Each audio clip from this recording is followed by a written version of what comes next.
Joining me now is someone who I'm sure has a lot of thoughts on that, Senator Adam Schiff of California, a member of the Senate Judiciary Committee, who is, of course, in that hearing with Todd Blanche today. So I just gave some highlights there. You were in the hearing pressing him today. What did you think of Todd Blanche's performance?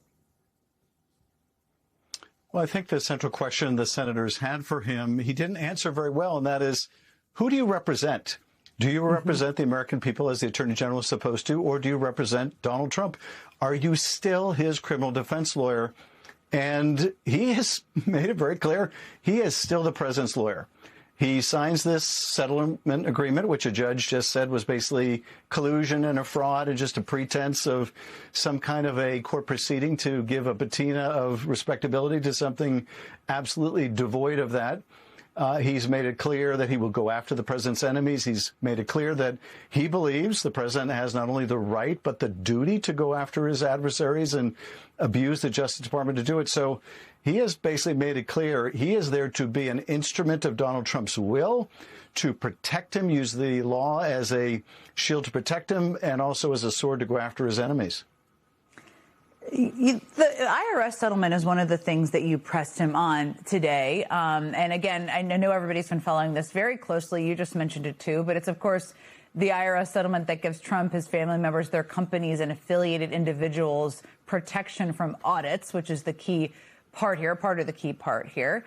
You also went back and forth with him about his inherent conflict of interest, of course, as a Trump lawyer directing one arm of the executive branch to settle with another arm. Do you feel anything was resolved there? I'm sure you have many remaining questions, but what are they at this point? Well, one thing I'd like to know is who wrote this agreement? Who wrote this tax giveaway for the president? I asked Blanche about it. It's his name that signed it. He couldn't tell us who wrote it. Now, he said he assumed it was written by a Department of Justice lawyer or an IRS lawyer. But actually, when you look at the terms of it, it is so favorable to Donald Trump. You might surmise that it was actually written by his attorney, the person who is joined in filing the suit, the person who's now been referred to the Florida Bar Association by that judge in Miami for potential disciplinary proceedings. That judge also referred Todd Blanche to the New York bar. But we don't know who wrote this thing. We don't know why Todd Blanche was the only one who signed it. The agreement from the day before was signed also by someone from the IRS and someone else from the Justice Department. But this alone had Todd Blanche's signature. So he's taken full ownership of this at one level, and at another wants to deny any responsibility. I don't know who wrote this thing. I know you've mentioned the referral to the New York bar, which is really interesting for people out there who are just tuning into this. What could happen next? Could anything happen next with his law license, or what should we expect? Yes, New York could take his law license away, his ability to practice before the New York bar. It's one of the reasons why the Justice Department is trying to go after bar associations. Mm-hmm. They don't want anyone to be able to hold them to account. But when you take an oath before the bar, when you're sworn into the bar, you take an oath to practice law ethically, and judges can refer you to the Bar Association for an investigation when you don't.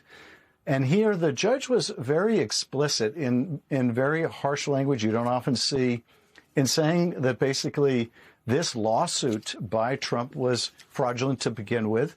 It's notable that the president didn't file this lawsuit against the IRS when he was a private citizen.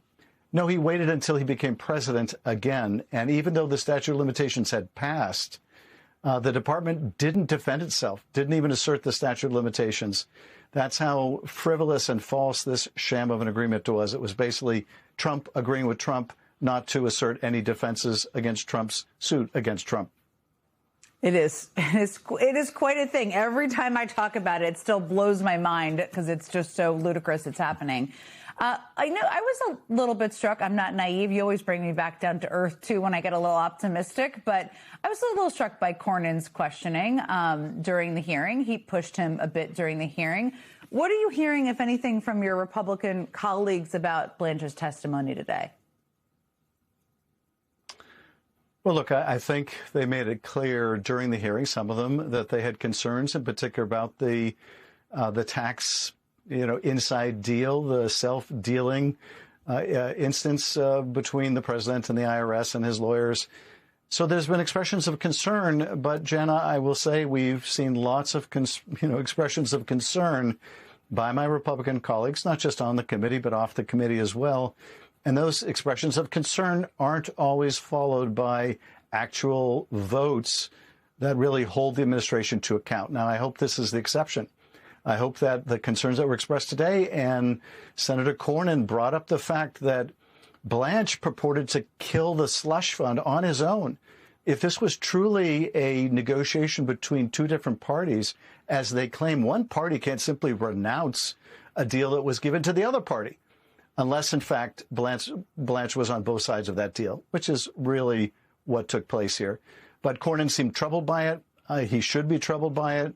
I hope that Tillis is troubled by it. I hope that Tillis is troubled by the fact that Blanche went before CPAC, this conservative convention, and bragged about firing all of the prosecutors and all the FBI agents that worked on any investigation involving his client, Donald Trump.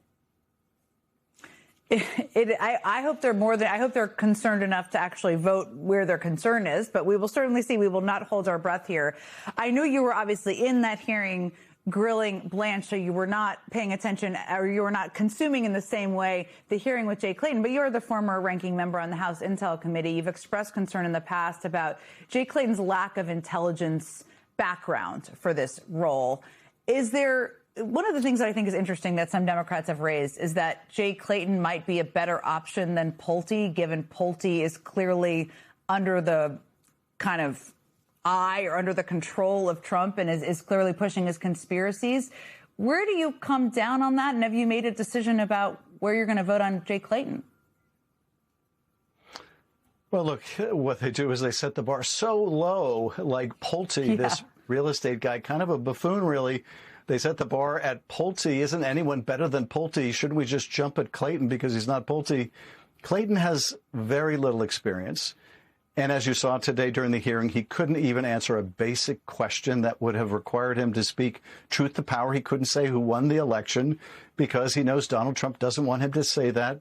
If he can't say who won the election in 2020, how can we count on Jay Clayton to give it straight to the president, to Congress, when the intelligence might contradict what the president prefers?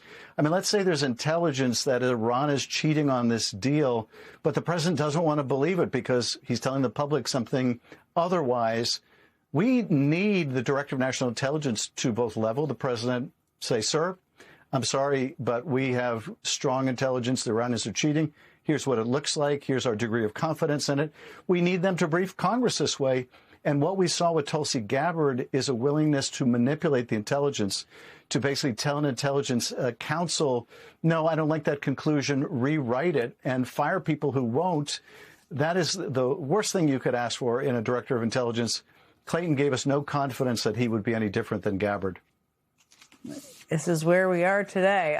We're going to keep talking about this. We're also going to show that those clips you just mentioned of him being unable to answer that particular question after the break. But Senator Adam Schiff, thank you, as always, for joining us tonight. Thank you.